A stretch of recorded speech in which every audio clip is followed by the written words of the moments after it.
All right, so we're doing a review of the muscles of the antebrachium today, and so we're going to start out with the muscles that are found in the anterior compartment, and these are all going to be muscles that help with some kind of flexion, and they're all going to attach to the medial epicondyle. And so the medial epicondyle is going to be the epicondyle that's on the pinky side, on the side touching your body. And so right here we can see the medial epicondyle, and we can see those muscles that are going to attach from the medial epicondyle. And so if we go in order here, this first shorter muscle is going to be the pronator teres, and that is the muscle that helps with pronation of our arm, or pouring your soup out. And so there's our pronator teres that we can see. Right next to it, again attaching to the the medial epicondyle, and going to the wrist on the thumb side is going to be the flexor carpi radialis. And the reason that we got to flexor carpi radialis is because we remember that all flexors are going to be attached to that medial epicondyle. So this is a flexor. It's going to the wrist, therefore carpi, and it's on the thumb side, so radialis. So flexor carpi radialis is next.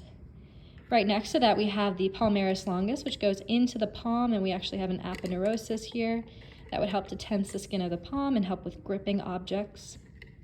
And then finally, right next to that, we have our flexor digitorum superficialis. And this is this larger muscle that has these two tendons, a little bit of striations underneath there, and a little bit underneath there as well. And that is the flexor digitorum superficialis. And so there's a really nice mnemonic that helps us to remember these four muscles. This is PFPF, pronator teres, flexor carpi radialis, palmaris longus, and flexor digitorum superficialis. And you can also use a little finger mnemonic where you place your fingers where you have your three fingers, your thumb, and they kind of line up with the muscles. And so that's a nice thing that you can actually do to place that on your own arm to remember those four muscles. So now what I'm going to do is remove this muscle on this side here, give us a better view of that pronator teres. And then I'm also going to remove this muscle and show you all the underside of it. So remember we had our flexor digitorum superficialis. Here it is again. You can see the entire attachment from the bottom. There it is from the top. You can see the entire attachment from the bottom. And so now that I've removed this piece, right underneath that you're going to see the flexor digitorum profundus. That's going to be directly underneath the flexor digitorum superficialis. And then off to the side, onto the more lateral side, we're going to see these diagonal striations. And this is going to be our flexor pollicis longus, right there. Okay, so we are continuing with the muscles that attach from the lateral epicondyle that are part of the posterior compartment and typically do extension. And so we're starting out with this first muscle right here, which you can see has a really large attachment on the humerus, wraps around and attaches on the radius. And this is the brachioradialis. It's a little bit different than a lot of the other muscles in this region because it actually acts on the elbow, not on the wrist and the digits. Brachioradialis right here. And then the tendon right next to it in the middle of this section of three, this tendon in the middle that also attaches from a similar place. This is going to be the extensor carpi radialis longus.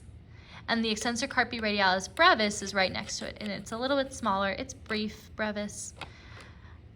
And there we can see the extensor carpi radialis longus going to the wrist side of the thumb, the radius side, and then the brevis also wrist, thumb side, extensor carpi radialis brevis. Another muscle we have in this region is going to be the supinator. And so this is the supinator. It's the muscle that has the hole through it because of where the muscles were sitting. But the supinator crosses underneath the pronator teres in the opposite direction. And that makes sense because these do opposite motions. The pronator teres does pronation and the supinator does supination. And so here it is right here. And if we layered the muscles back on again, you would see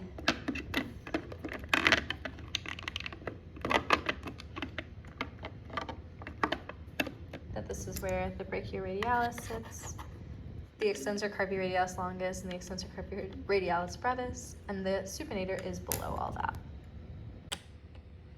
Now if we keep wrapping around, we have these two smaller muscles that go to the pollex, our thumb, and these two muscles are going to help with motions of the thumb. This first one that is closer to the anterior compartment is the abductor pollicis longus. And I remember that because the abductor starts with an A, and so does the anterior compartment, which it is closer to. Abductor pollicis longus. And the extensor pollicis brevis is right next to it, and it is a little bit smaller. It is brief, a little bit smaller. Abductor pollicis longus, extensor pollicis brevis. So remember, all of these muscles are attaching from the lateral epicondyle, and we've removed some of these muscles so we can just get a better view. We removed that brachioradialis and the extensor carpi radialis longus. But then this next muscle right here that has these 3 tendons that are going to go out to the 4th digit, the 3rd digit, and the 2nd digit. This is the extensor digitorum, this large muscle. And then the one right next to it is going to be the extensor digiti minimi. It goes to the minimal digit, or the pinky. These are all extensors. Remember, these are the extensor digitorum and extensor digiti minimi, so they're extending all these digits. And then the last one we have here is going to be the extensor carpi ulnaris, and so you can see this is coming from the lateral epicondyle. It's going to the wrist on the pinky side, so it's the extensor carpi ulnaris. Now we should also point out the anconeus, which is right here, and this is involved in extension of the elbow. But that is also going to be seen from that posterior of the antebrachium. And then if we wrap back around to the very far side of what we see on this posterior, you can see there's another muscle that's attaching from the medial epicondyle, but it's going to the ulnar side of the wrist. And so we know that all of our muscles that attach to that medial epicondyle are going to be flexors. This one's going to the wrist on the ulnar side, so this is the flexor called carpi ulnaris. And if we rotate, we can kind of really see from a better view that extensor carpi ulnaris. And then right next to it is the flexor digitorum superficialis, right back where we started.